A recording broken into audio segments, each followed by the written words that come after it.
Guru memang bukan hanya sosok yang bertugas untuk mengajarkan pelajaran saja kepada murid-muridnya, tapi guru memang memiliki banyak sekali fungsi, termasuk juga mengontrol, menasehati, dan juga mengawasi murid-muridnya, termasuk juga memberikan teguran jika ada perilaku dari para siswanya yang tidak sesuai dan mengajarkan bagaimana kemudian cara bersikap yang benar.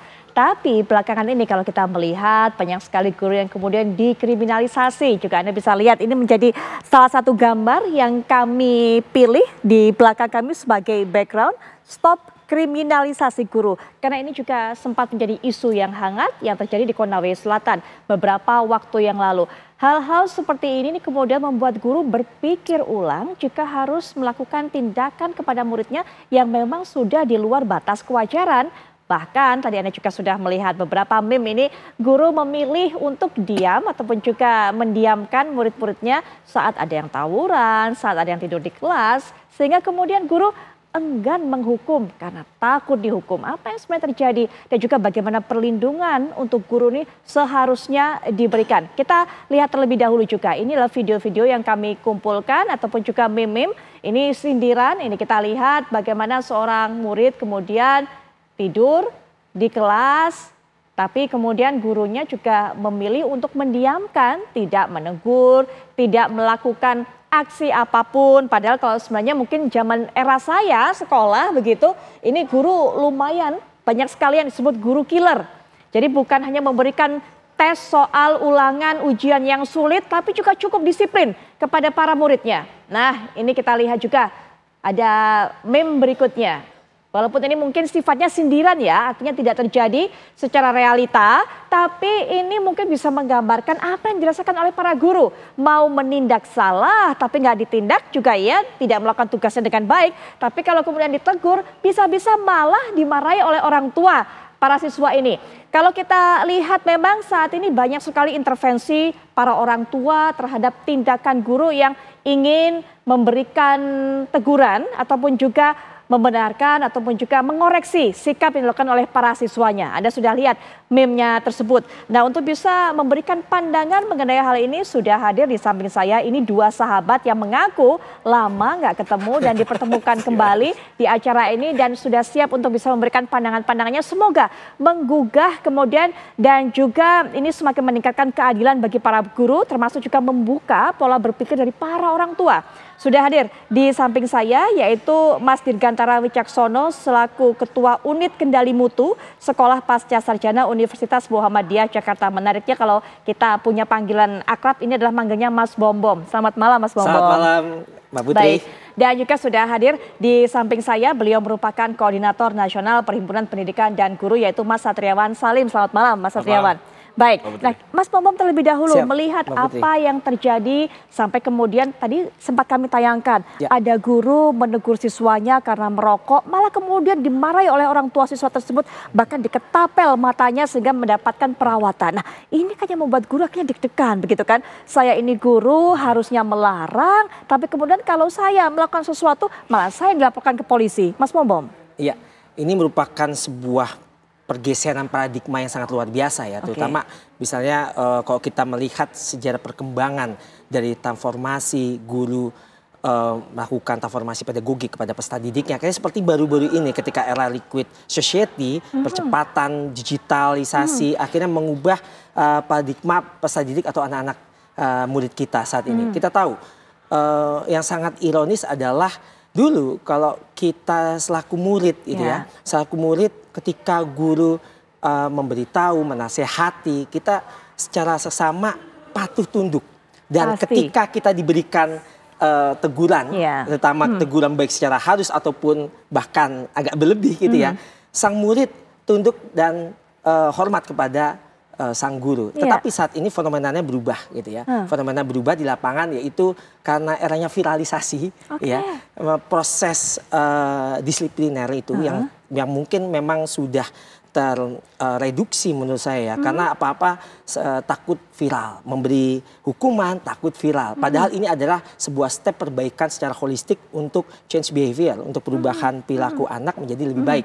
Dan ini menurut hemat saya banyak hal yang perlu kita perbaiki dalam segala macam lini, bukan hanya antara guru dan siswa. Begitu juga secara stakeholder secara keseluruhan, yaitu orang tua. Itu Jadi yang penting. secara bersama-sama ini kita harus membangun lingkungan nih, lingkungan sekolah yang saling interaktif, yang memang membangun learning goals-nya apa sih gitu ya. Terjadi perubahan tingkah laku, pikiran, kebijaksanaan atas segala macam lini. Ini sebenarnya menjadi sebuah tuntutan yang besar, karena karakter menjadi titik utama kepada ke depan Indonesia menghadapi bonus demografinya. Saya teringat waktu tepat hampir sekitar 12 tahun lalu saya menjadi kepala sekolah. Waktu itu saya kepala sekolah SMA, ketika kita melakukan zaman itu belum terlalu KPI belum sekarang, terus viral juga dia seperti sekarang. Kita melakukan proses-proses hukuman bukan secara fisik aja gitu ya, tetapi ini bukan hukuman yang positif untuk perubahan tingkah laku antar anaknya. Dan alhasil anak-anak yang kita proses transformasi pedagogik itu yang kita bina menjadi sukses luar biasa saat ini. Kalau kita lihat perkembangannya. Nah, tinggal kita lihat nih dengan era yang kini nanti kira-kira hasilnya seperti apa ya ke depan dengan pola yang sebentar-bentar viral, akhirnya banyak hal kasus-kasus yang membuat disrupsi tindakan guru melakukan disipliner ini tereduksi. Baik, sedikit-sedikit viral, sedikit-sedikit kemudian dipublikasikan, Mas Satriawan, sedikit-sedikit ditulis di berbagai macam media sosial.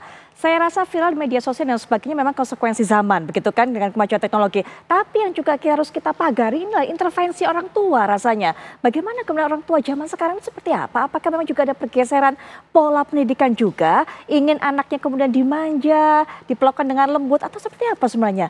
Mas Satriawan. Ya, makasih Mbak Putri. Yang pertama tentu kalau pola asuh itu banyak ya. Ada sekarang misalnya yang dikenal dengan helikopter parenting gitu ya. Jadi bagaimana orang tua itu terlalu intervensi gitu ya dalam kegiatan anak sehingga anak-anak itu tidak muncul kemandirian, bertanggung jawab. Itu ada memang pola asuh yang helikopter parenting tadi gitu kan. Tapi tentu itu bukan yang ideal gitu. Itu yang pertama. Nah, yang kedua, saya mau fokus ke guru sebenarnya gitu. Sejauh mana guru boleh memberikan sanksi atau hukuman.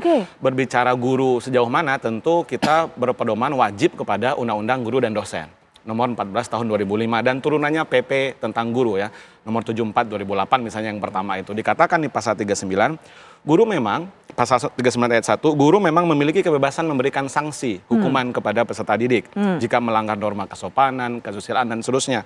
Tapi di pasal 39 ayat 2 dikatakan bahwa sanksi sebagaimana dimaksud di atas itu ya kan dapat berupa peringatan, tertulis, lisan, serta hukuman yang bersifat mendidik. Harus digarisbawahi, hukuman yang bersifat mendidik sesuai dengan kaidah pendidikan, kode etik guru dan perundang-undangan.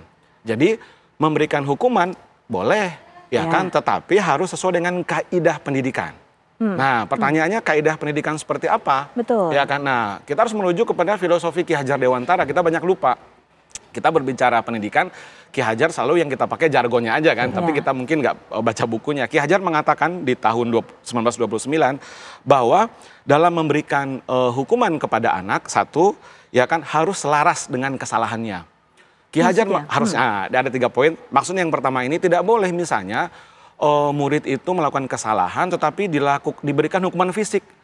Nah, Ki Hajar mewanti-wanti di dalam bukunya itu halaman 401 ya, mengatakan bahwa tidak boleh guru memberikan hukuman itu yang bersifat penyiksaan. Contohnya apa? Murid maju ke depan, kemudian telinganya pegang telinga sejam kayak zaman dulu ya, atau dijewer gitu.